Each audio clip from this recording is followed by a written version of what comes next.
Olá, muito bem-vindo ao nosso livecast. Hoje estamos inaugurando o nosso podcast para colocar você conectado, de frente para a vida. E para isso eu trouxe hoje aqui nesse podcast o Marcelo Pereira e o Edvilson, porque nós formamos um time hoje, esse time da vida, esse time que quer trazer para você algo muito inovador. Você que já nos acompanha aí nas nossas redes, nas nossas mídias, você tem mais um canal para estar conosco de frente para a vida. E eu vou convidar agora o Marcelo e o Edvilson para se apresentarem, falarem um pouquinho deles aí com você. Dá voz para o Edvilson, é o convidado da casa. Obrigado. Olá, pessoal, sejam bem-vindos ao Livecast. É um prazer ter vocês aqui com a gente, acompanhando o nosso podcast. Estou muito feliz, muito grato pelo convite de fazer parte desse time. Mas quem que é o Ed? O que ele faz? De onde que ele vem? Pessoal, eu trabalho com comunicação empresarial. Eu sou empresário aqui no Vale do Aço. E nós estamos focados em fazer as empresas se conectarem com o seu cliente de uma forma mais assertiva, usando tecnologia. Uau! E quando recebi esse convite, falei assim, que maravilha, né? A gente tem um podcast onde a gente vai fazer uma conexão com as pessoas, né? Ajudando as pessoas, contribuindo com as pessoas a fazer encarar a vida como ela precisa ser encarada, né, Marcelo? Isso mesmo. Eu também queria dar as boas-vindas para você que está nos acompanhando para ficarmos de frente com a vida. Que alegria saber que você está conosco. E meu nome é Marcelo, muitos já me conhecem aqui no Espaço Treinando para a Vida, e também aqueles que me acompanham através da Escola do Sofrimento. Eu tenho um programa, né, um programa de web, de TV, e nesse programa eu trabalho a temática do sofrimento humano, né? Inclusive, o programa nasceu da inspiração de um livro que eu escrevi que chama O Sentido Salvífico do Sofrimento Humano. Então, a partir, né, desse livro, eu criei esse programa e muitos me conhecem por aí. E também estou aqui no espaço juntamente com a Cleide, né, trabalhando na parte de multimídia, e é uma alegria poder estar aqui também, né, junto com o Edvilson, junto com a Cleide, nesse podcast que vai nos colocar, esse livecast que vai nos colocar de frente para a vida. Gente, vocês estão vendo como eu estou muito bem acompanhada, né? Só gente fera aqui por aqui hoje. E essa gente fera que vai nos levar a marcar o gol hoje nesse dia. Será que vai ser o artilheiro? Com certeza. Eu vou passando a bola agora para vocês de novo, porque eu quero saber qual a expectativa de vocês para a Copa. Qual é o favorito aí, Edvilson? Fala pra gente. Gente, favorito Brasil, claro, né? De todos, sempre a gente vai estar torcendo pro Brasil. Eu acredito que essa Copa, a vitória vai ser nossa. É ou não é, Marcelo? É lógico, eu vou torcer pro Brasil, né? Minha expectativa é que o Brasil ganhe e estarei colocando todos os meus esforços emocionais para que o Brasil ganhe, né? Mas, assim, existe também uma expectativa aí que a mídia, né, os meios de comunicação conseguiram fazer uma estatística que a Holanda está com 18,8% de possibilidade de ser campeã dessa Copa. Em segundo lugar, sabe quem que é? Brasil. Nada mais, nada menos que a Argentina, com 18,4, um pouco abaixo da Holanda. E em terceiro lugar, enfim, o Brasil com 15,4% de possibilidade de vencer essa Copa do Mundo 2022. Agora, engraçado, tá? Em Catar. Qual que é a porcentagem do Brasil que você falou aí? 15,4. 15,4. Me surpreendeu as estatísticas, tá? Mas estatísticas são estatísticas. No campo as coisas ficam bem diferentes, né? No campo conta toda a emoção do momento, Exatamente. Né? Agora, um fato curioso, gente. É uma pergunta que não se cala. Por que o Catar? O que aconteceu?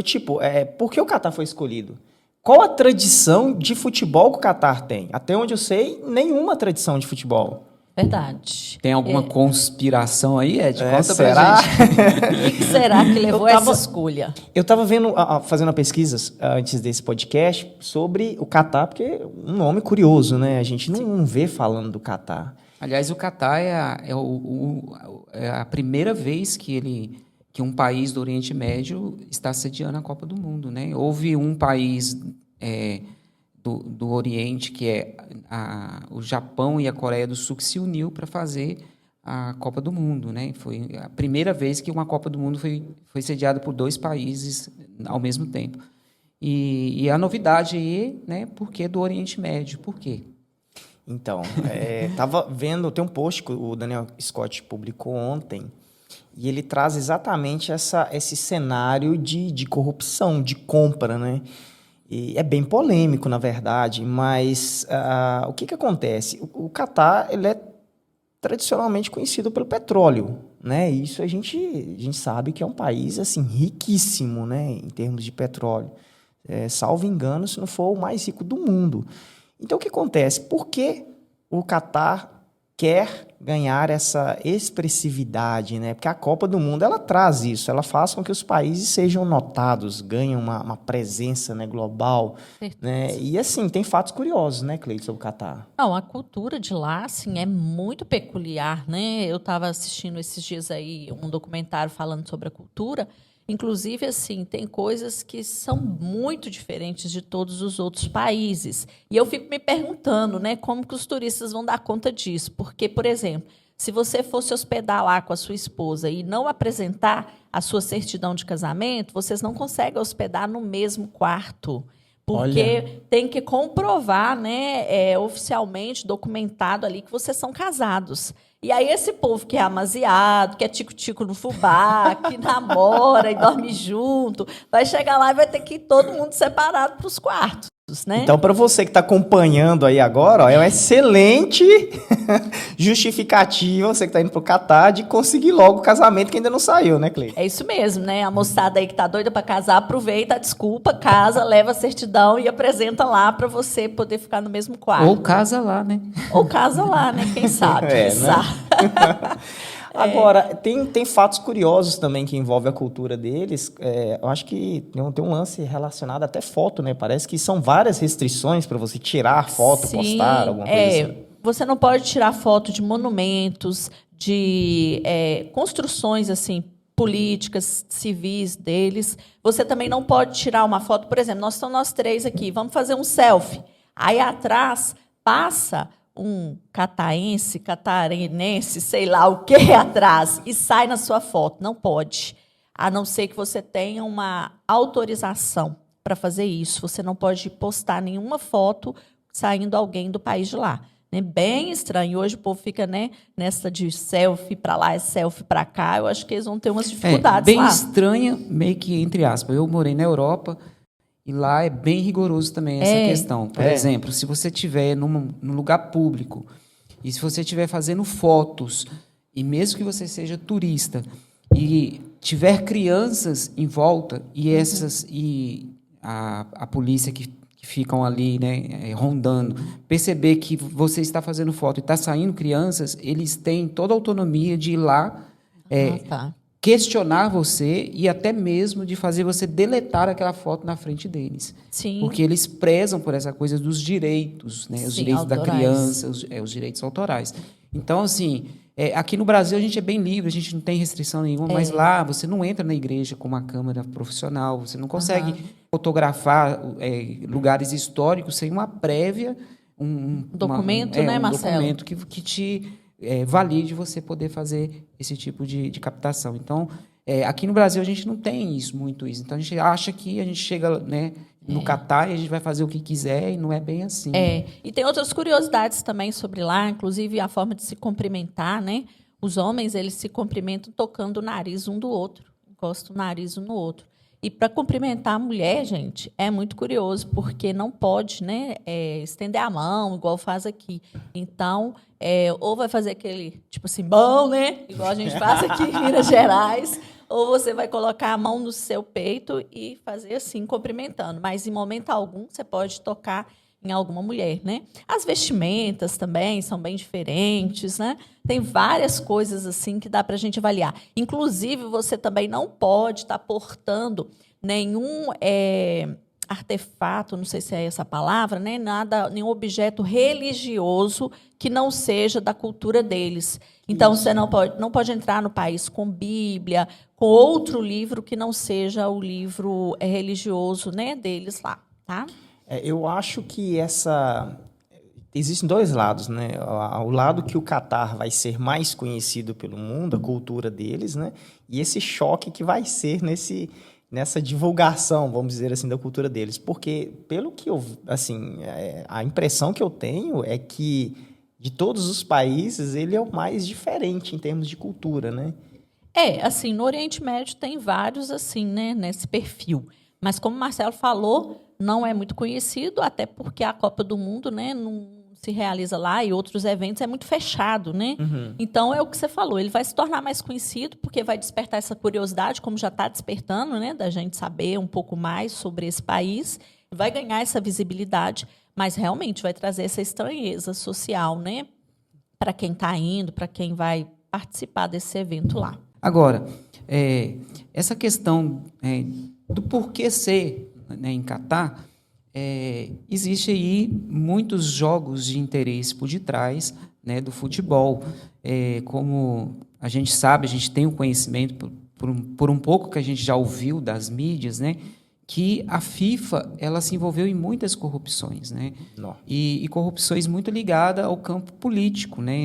O campo político, o campo do dinheiro, né? Tudo que envolve, né, a questão do dinheiro. Eu acabei de assistir recentemente um documentário que também acabou de ser lançado agora em 2022 da Amazon, que é um documentário que chama O Jogo da Corrupção.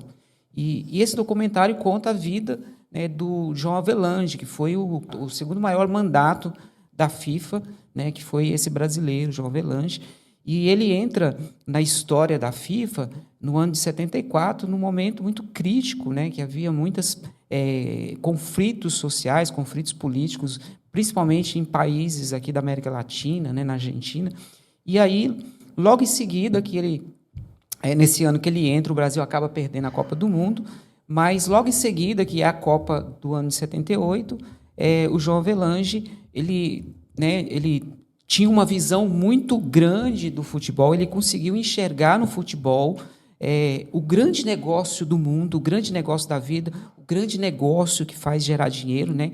E é graças a este João Avelange, que é um brasileiro, que o futebol se tornou um negócio cobiçado pelo mundo inteiro, em todos os sentidos, né? Tanto no campo político, no campo financeiro, dos grandes empreendedores, das grandes marcas.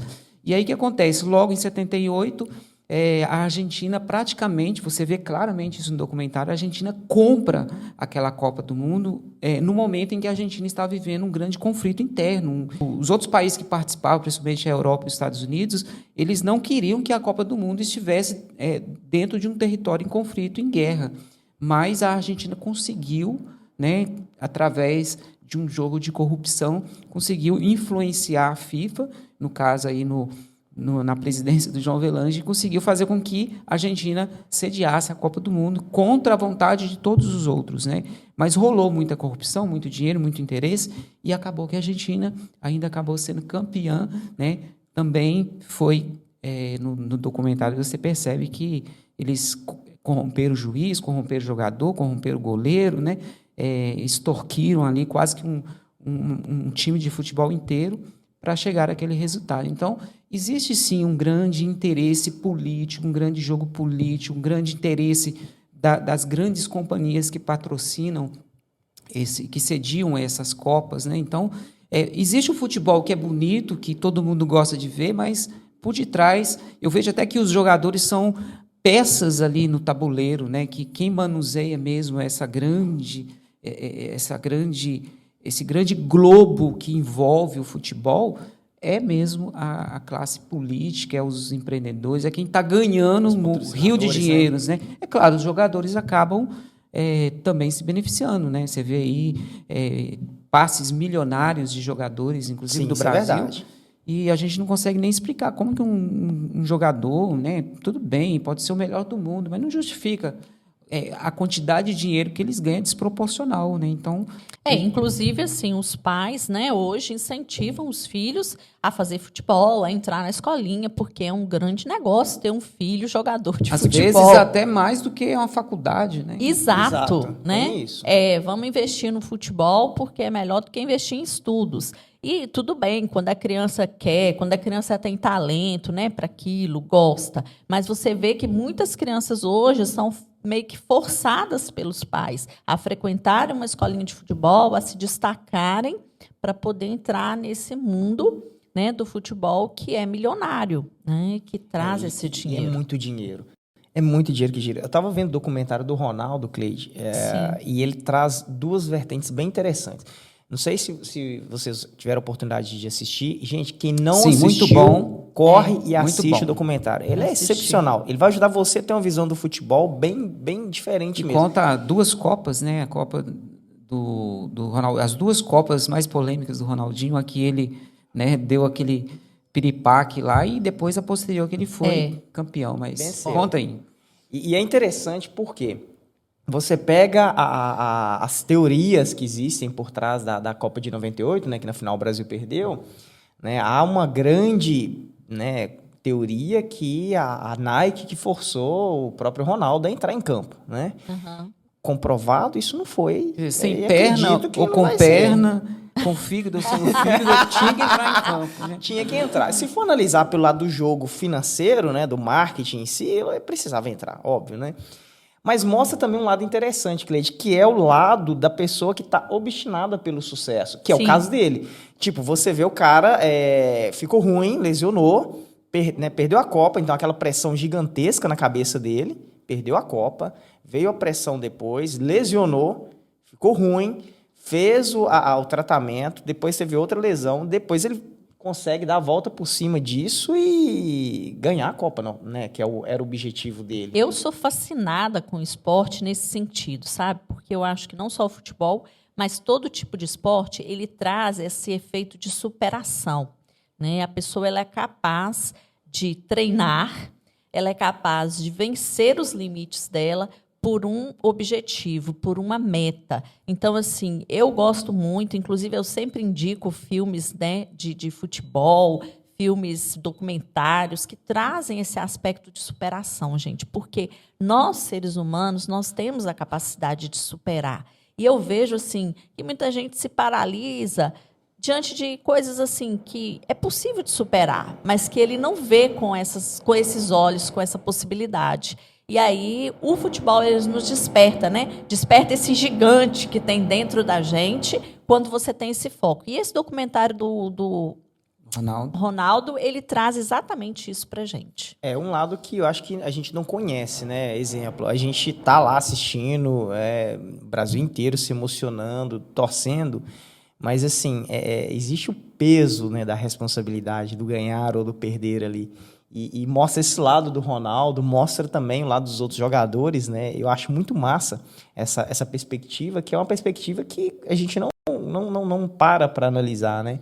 E Sim. Tem um outro fato interessante, o próprio documentário do Usain Bolt. Você vê, assim, a superação que aquele cara teve na vida. Literalmente, se você for analisar, ele não tinha nenhuma condição de chegar ao ponto que chegou.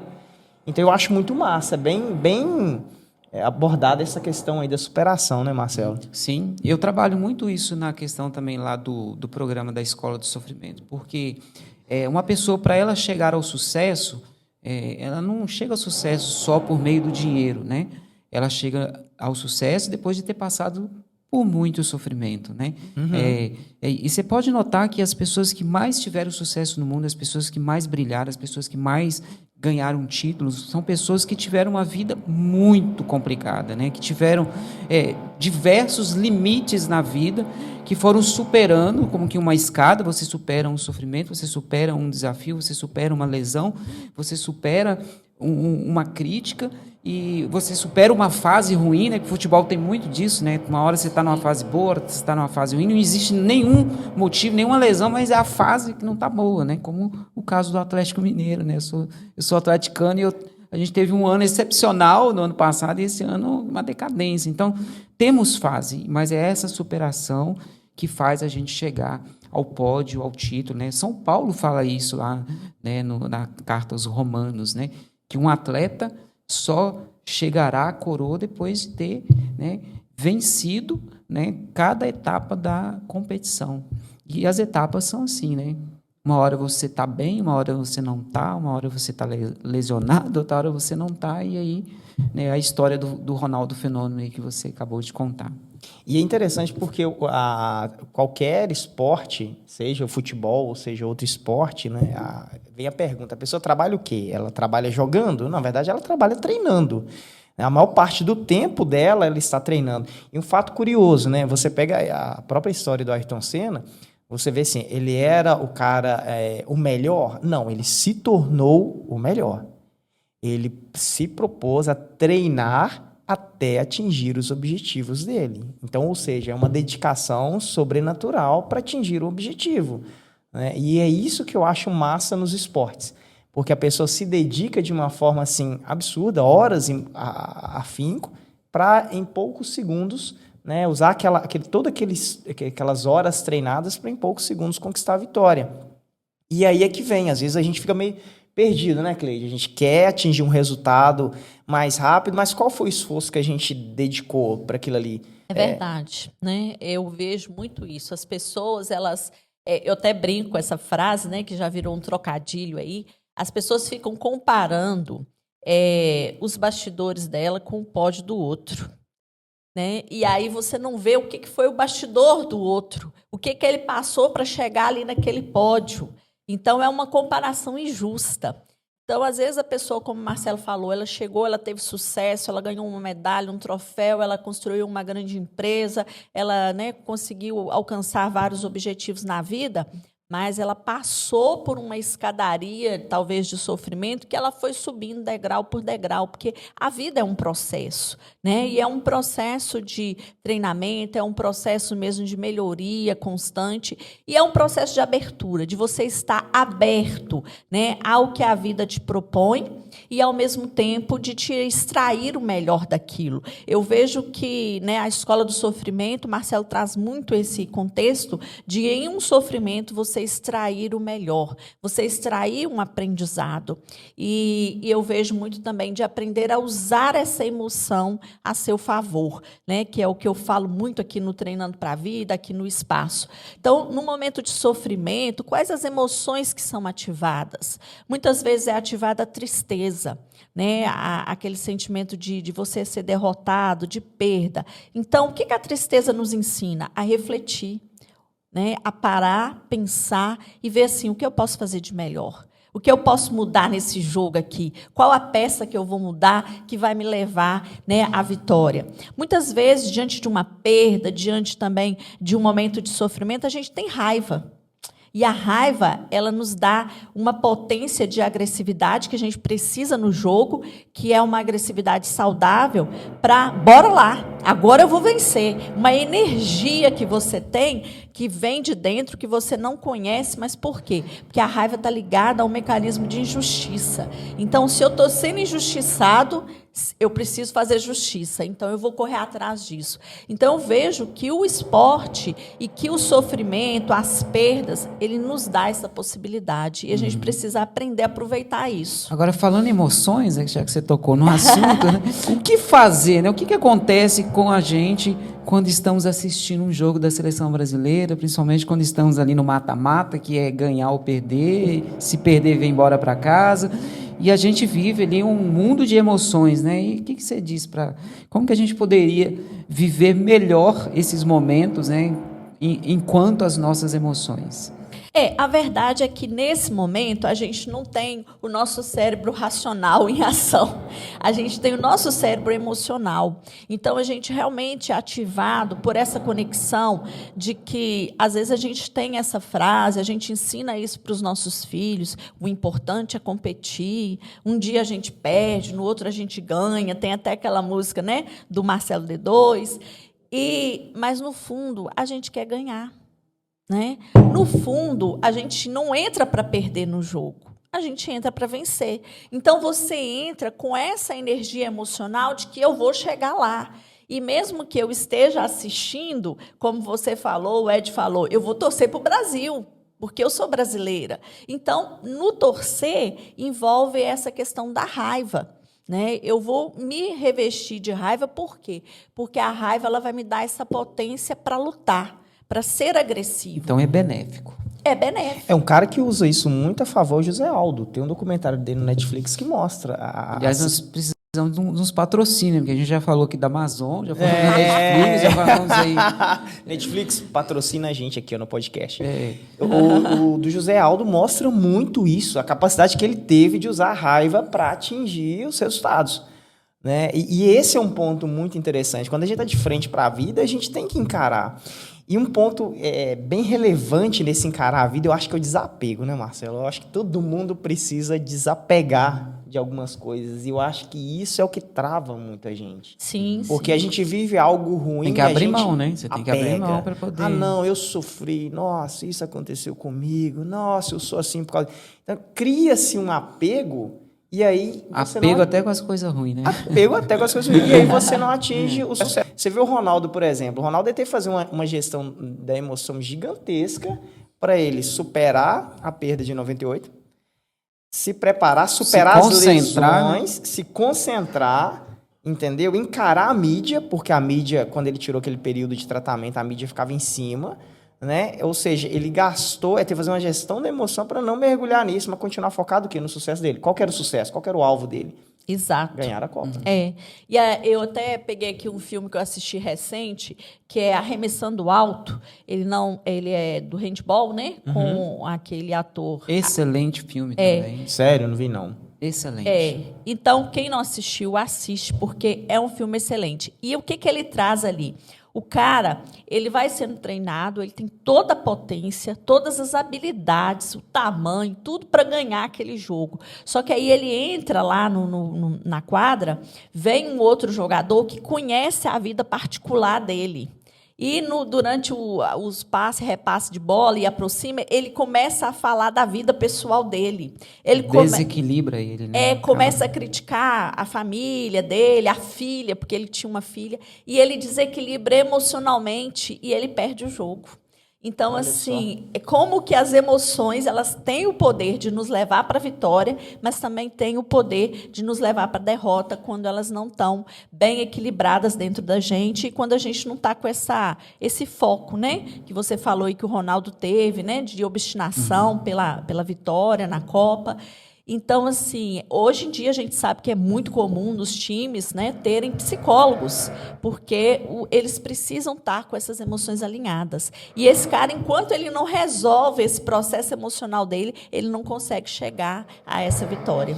E isso é interessante que o Marcelo aborda no livro, no sentido salvífico do sofrimento humano. Você pode pegar, seguir o link lá na bio, na Escola do Sofrimento, e você pode fazer a aquisição dos livros. Tem para as plataformas digitais também, não é, Marcelo? Tem no site do Treinando, tem, né? Treinando.com, treinandoparavida.com/loja, está lá disponível o livro também. E o que eu acho legal nessa abordagem sua é que você traz o quê? Um sentido. Exemplo, estou passando por esse sofrimento. Para quê? Porque tem gente que se prende no sofrimento e não caminha, empaca na vida e fica preso, né? E você traz essa reflexão. Eu estou passando por isso, o que isso pode me ajudar? E você faz, no seu livro, você conduz a pessoa a esse desapegar do sofrimento em si para usá-lo como uma ferramenta para o crescimento, né? Exatamente. E voltando a essa temática, né, dentro do futebol, que o Marcelo falou que às vezes a gente está assistindo o jogo ali e aquela emoção fica aflorada. Gente, eu lembro sempre dessa questão que a emoção, ela é como a onda do mar. E a onda, quando você está lá no mar, às vezes ela vem branda e às vezes ela vem forte e te dá aquele capote, né? E eu acho que quando você está no final de Copa do Mundo, que o seu time está lá... A onda é alta, né? Ela vem te dando capote. Só que a onda passa. Acabou ali, passou aquele momento, o mar volta ao normal, entendeu? Então, não é uma coisa que vai te trazer um prejuízo assim... para o resto da vida, né? Vai ser aquele momento ali que vai estar tudo à flor da pele. Deixa eu te contar um fato muito interessante. Durante o tempo que eu morei lá na Canção Nova, né, eu tinha uma amiga lá, chama Carmelita, saudade da Carmelita, se ela estiver nos ouvindo ou vendo, um beijo grande. E sempre que a gente ia assistir um filme, ou era a Copa do Mundo, a gente assistia junto, a gente morava em comunidade, né? E aí, nos jogos da Copa do Mundo, a gente se reunia numa casa lá, era uma multidão assistindo filme, assistindo os jogos. E aí, ela quando ela assiste um filme ou assiste os jogos da Copa do Mundo, ela procura nem assistir, mas quando ela assiste, ela em si, ela rouba a cena, porque ela fica tão nervosa, mas tão nervosa, ela chega a comer, ela sai sangrando, assim, você vê. E aí você vai lá e tenta tirar a mão da boca dela, e ela vai... Ela deixa todo mundo estressado, deixa todo mundo tenso. Por quê? Porque ela em si já é uma pólvora de emoções, né? Então assim, a onda dela é bem mais alta, né? Ela não sei nem dizer se talvez seria já uma tsunami. Tsunami, Então a Carmenita, ela vive tão intensamente, ela está assistindo um filme, às vezes um filme de romance, assim, aquela cena que vai rolar um beijo, assim, ela já está quase levitando na cadeira, né? Então assim, acho que o futebol, ele gera, né, essas emoções assim, em porte mais extenso, né, mais incomum do que a gente costuma viver durante... Por isso que a Copa do Mundo, ela é tão emocionante, né? Não tem como você não se emocionar com a Copa do Mundo, e não tem como as pessoas fazer vistas grossas com a Copa do Mundo. Aí voltando para o lado do empreendedorismo novamente, né? Porque você é da área do empreendedorismo, né? Em qual aspectos a gente poderia se beneficiar, né, enquanto o mundo dos negócios com a Copa do Mundo? Assim, eu acho a Copa do Mundo excepcional no campo de negócios. A possibilidade de faturamento é um negócio absurdo. Você vê como que as marcas investem, né, em estarem presentes na Copa do Mundo. E elas não vão investir à toa. A gente sabe que esse retorno é gigantesco, né? Elas investem milhões, ou até mesmo bilhões, e tem esse retorno de uma forma, assim, astronômica. Dá um exemplo, se a gente pudesse colocar lá a nossa marca na Copa, lá aparecendo. Igual você falou, as expectativas são de quantos milhões? Nas duas últimas Copas, né, a estatística mostrou que 3,5 bilhões de pessoas acompanharam a Copa do Mundo. Quer dizer, bilhões, o mundo tem 7 bilhões de pessoas. Não sei agora aí com essa coisa da pandemia que morreu muita gente. Mas a expectativa para esse ano, para essa Copa de Catar, é de 5,2 bilhões de pessoas assistindo qualquer tipo de meio de comunicação. Eles têm como medir isso, né? Existe um share que faz essa medição. Então, imagina, se você é dono de uma empresa, a Cleide, que é CEO do Treinando para a Vida, se você conseguisse colocar a sua marca lá na bandeirinha que fica lá no cantinho do campo de futebol, né? São 5 bilhões de pessoas. 5 bilhões, aí você pega e... né, existem cálculos em cima disso, mas se você pegar de 5 bilhões, 10% disso você conseguir fechar negócio, 5%, 1%, quanto que a empresa cresce? E aí que tá o jogo da vida, né? Ou o jogo do negócio, né? Ou até mesmo o jogo da corrupção, como mostra isso claramente lá no documentário da Amazon. Porque não são os pequenos empreendedores que vão disputar esse privilégio de ter sua marca lá, são os grandes investidores, né? Então, as grandes marcas, né? Na Copa da Argentina, por exemplo, foi a Coca-Cola, e por muitos anos foi a Coca-Cola, né? E depois, mesmo, né? Depois foi a Adidas, e depois veio a Nike, né?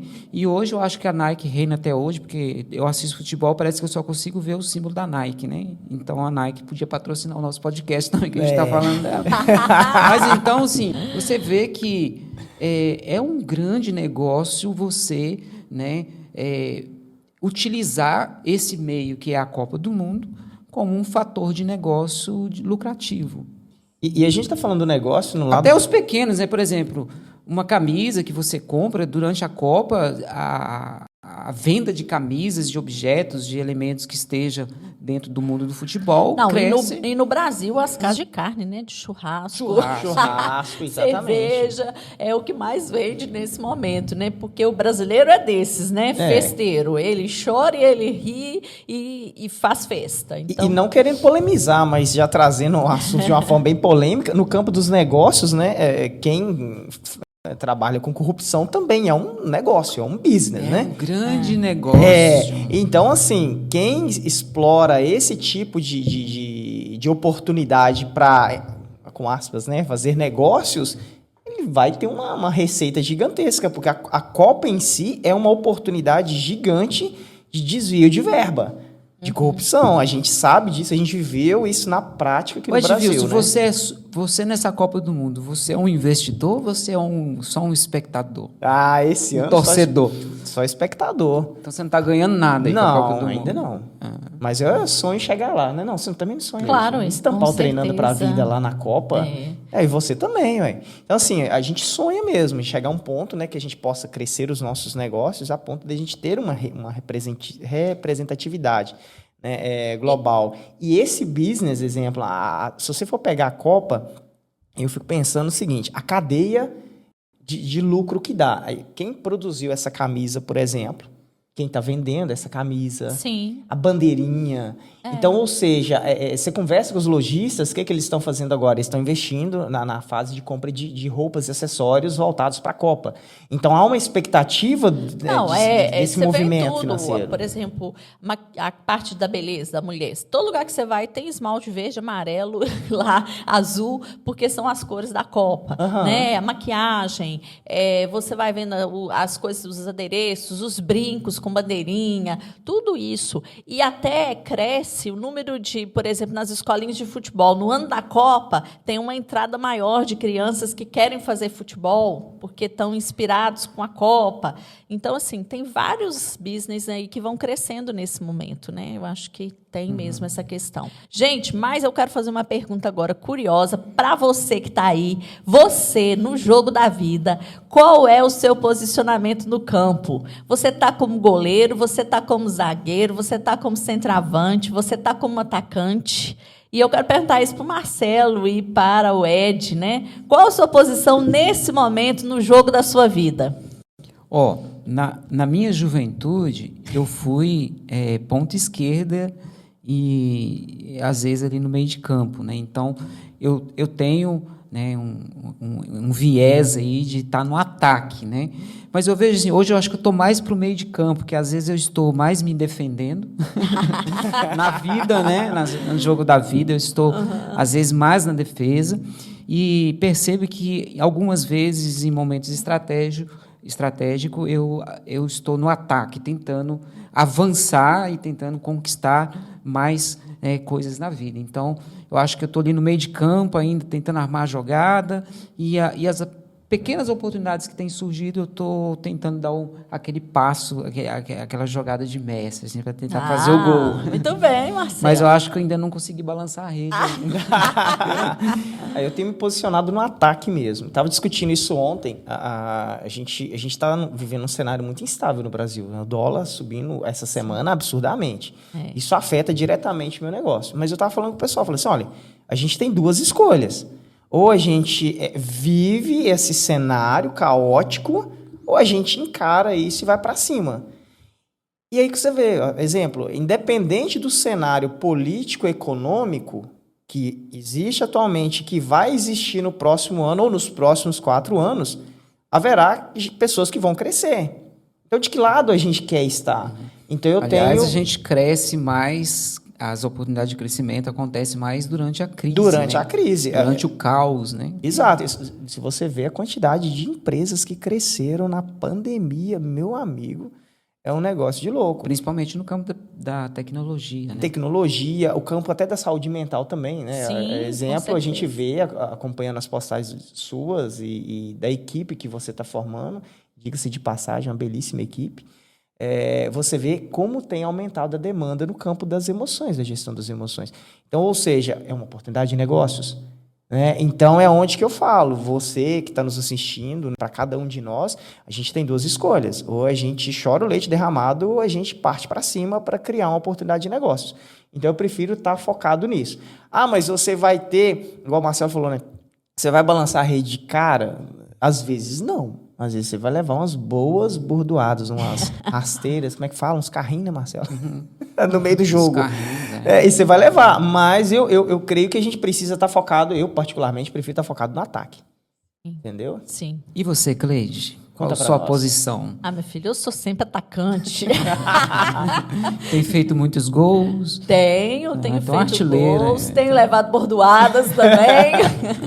Mas o meu temperamento não permite eu ficar em outra posição, não. Eu tenho que atacar. Exatamente. Eu tô achando que o seu patrocinador tá pegando pesado com você, hein? Tá. Pressão. A pressão tá Quero grande. gol, quero gol. Isso aí. A torcida tá grande, o patrocinador, então tem que me posicionar no ataque e levar esse time para vencer, né? Como o Ed falou sobre a questão do time, né? Que eu tenho formado aqui no espaço, o time de terapeutas, de pessoas que estão aí trabalhando no autocuidado, no cuidado das pessoas. Eu até estava conversando com um psiquiatra amigo meu essa semana, né? E a gente falando sobre essa questão da saúde mental, que realmente isso cresceu muito com a pandemia, já estava crescendo antes da pandemia, e com a pandemia, né, cresceu mais, e é uma tendência assim, de só subir, porque as pessoas estão cada vez mais necessitadas desse equilíbrio emocional, desse equilíbrio com o cuidado delas, com a mente, né? Então, vários transtornos surgindo, várias coisas. Então, a gente tem que partir para o ataque mesmo, nos posicionar em cuidar das pessoas, em trazer aí uma saúde emocional e conectar essas pessoas com a vida, né? Como nós estamos fazendo hoje. Ô, Cleide, um fato curioso, eu fico observando, assim, 9 em cada 10 empresários hoje estão passando por um cenário complicado na fase de recrutamento. Sim. As pessoas, elas não estão, a gente está falando do ataque, né? As pessoas estão com essa dificuldade partir para o ataque, do fazer acontecer. A gente pega funcionários que você coloca, você treina um funcionário, fica com ele lá X tempo na sua empresa, quando você vê, você vai cobrar um resultado, o cara, eu tô chateado com isso. Nossa, você está me cobrando demais. O que está acontecendo? Nessa sua experiência de campo, né? O que está acontecendo com esse pessoal que está chegando no mercado de trabalho que não vai para o ataque? Isso aí é tema para um outro podcast. Porque realmente a gente tem passado aqui no espaço também, a gente trabalha com recrutamento. Há pouco tempo nós fomos fazer uma seleção que, assim, se a gente, né, como se diz, não fosse dramático, seria cômico, a gente, para não chorar, a gente riu, porque tinham 10 pessoas confirmadas, isso é no processo seletivo, hein? Confirmadas para uma dinâmica de grupo. Nós chegamos aqui, sabe quantas pessoas vieram? Quantas? Uma pessoa. Você está brincando? Que veio. Aí, uma pessoa? Uma pessoa. Aí eram 2 psicólogos, né? Uhum. Eu e um outro psicólogo e as 2 gerentes, né, da empresa. Aí era 4 contra 1, né? Que time. A pessoa, assim, que veio para ser entrevistada, não era para ser entrevistada, é para passar pelaquela dinâmica de grupo. Como que a gente fazia dinâmica de grupo? Com uma pessoa só. Tem como fazer? Então, assim, deu uma chuvinha, eu não acordei, não sei o quê. Aí elas já não vêm para o processo seletivo. E aí, quando chega na empresa, vem com essa dificuldade, com essas questões. Então, a gente está tendo uma geração que realmente está difícil a contratação. Por isso que eu até falei, isso é tema até para um outro podcast, porque a gente tem que falar um pouquinho desse cenário. Precisamos trazer isso aqui. De gerações e das contribuições, né, que muitos pais... que eu falo sempre isso, sabe, Ed? Você lembra do meu treinamento de pais, né? Você até participou. No treinamento de pais, eu falo isso. O adulto que eu sou hoje, ele é o resultado da criança que eu fui. Então, nós, quem é pai, quem é mãe, quem é cuidador, aí tem uma responsabilidade imensa. Porque o adulto que o seu filho vai se tornar, ele tem a ver com a criança que você tem criado aí. E aí... essa geração que está vindo aí de 20, 15, 25, ela é resultado de uma criação, de uma forma de educação que os pais tiveram aí com os filhos. Então, a gente tem que fazer um podcast para falar sobre isso, porque isso é muito sério mesmo. Mas eu tenho uma resposta. Eu acho que eu arrisco dizer que as pessoas gostaram de ficar em casa. Não tem explicação, né? Então, pois é, a gente precisa realmente falar sobre isso aí no próximo. Tem próximo. esse cenário também, né, do digital, que as pessoas trabalham mais home office, elas não querem vir. Mas mesmo no home office, as pessoas não querem trabalhar, elas não querem ser cobradas, elas não têm um brilho no olho mais. Não querem, essa coisa do futebol que a gente falou, da determinação, de vencer obstáculos, aliás, de crescer. Nós não saiu não é uma estatística, mas eu vi um comentário de um canal, eles falando que de cada 4 brasileiros, 3 não têm motivação para essa Copa do Mundo. Né? E aí está um pouco relacionado também com a pandemia, mas mais com as questões políticas que estamos vivendo aqui no Brasil. Essa geração neném, né, que não trabalha, nem estuda no Brasil, ela já soma hoje 11 milhões. Né? Isso é um fato muito interessante, chega a ser alarmante. Alarmante. E é uma coisa que eu acho curioso nesse cenário, né, e é uma proposta do nosso podcast, trazer esses assuntos para que a gente possa refletir, você possa refletir sobre como encarar a vida, né, encarar a vida de frente mesmo, de frente para a vida. Um ponto muito relevante é essa forma como você dá significado ao que você já passou. Né, Marcelo? Para mim, você é uma pessoa que é um exemplo de superação, de desafios que você já passou e transforma isso num significado para seguir em frente. E eu vejo que hoje essa geração está muito mimimi, ela se prende, né? Além dela não estar motivada, ela se prende em algo e vive a superficialidade da vida. Então vai encarar o quê? Vai superar o quê? Se não está disposta a fazer basicamente nada. E aí tem outras questões, por exemplo, no Brasil, a pessoa recebe R$600 se ela não estiver trabalhando, se ela não tiver de carteira assinada, né? Aí recebe incentivo disso, ajuda daquilo. E é o que você falou, falta essa motivação, falta esse brilho nos olhos de almejar coisas maiores. Então, assim, se eu posso receber R$600 ficando dentro de casa, para que eu vou trabalhar, né? E tem o jogo também da mídia, né? A mídia social. Porque, exemplo, igual você trouxe aqui, Marcelo, a perspectiva de retorno de uma Copa do Mundo é gigantesca. Agora, vamos lá, quem que está por detrás das mídias, né? Orquestrando para que essa geração realmente fique preguiçosa, para que o marketing possa faturar cada vez mais, né? Existe esse interesse, esse jogo de interesse por detrás, né? Pois é, gente. Então, eu vou deixar a deixa aí para o nosso próximo podcast, né? A gente trazer aí esse assunto. E você que está aí, deixa o seu comentário, se você gostou, se você, né, fez sentido para você esse nosso bate-papo. Manda para a gente nas nossas redes sociais, né? Tanto do Marcelo, do Espaço, do Ed, a sua sugestão, o que você quer que a gente traga aqui para trazer essa contribuição e te deixar mesmo de frente para a vida, tá? Obrigado, pessoal, por acompanhar a gente até aqui. Fique ligado nos próximos episódios, tem muita coisa boa vindo por aí. Pessoas, convidados espetaculares, com experiências espetaculares, a gente vai trazer aqui para contribuir com a sua vida, tá? Bom, eu para terminar não poderia encerrar esse podcast sem falar do mascote da Copa do Mundo de Catar. Não tem como não falar, né? O mascotezinho parece um lençol voando, né? Mas assim, é o lenço, que é um lenço tradicional lá em Catar, né? O pessoal usa muito no Oriente Médio. E aí eles transformaram, né? Aqui no Brasil a gente dá a sensação que parece um fantasminha voando, né? No mascotezinho, mas é muito interessante o mascote. Ele tem um nome, se chama Laeb, não sei nem se é assim que pronuncia, né? Mas é muito interessante, eu não podia deixar de comentar e agradecer a sua companhia durante o nosso podcast. Nós estamos de frente para a vida com você. É isso aí, gente. Obrigado, tá? Pela participação de todos vocês. E até os nossos próximos encontros em breve, né? Talvez em Catar, né? Olha! Tchau, pessoal!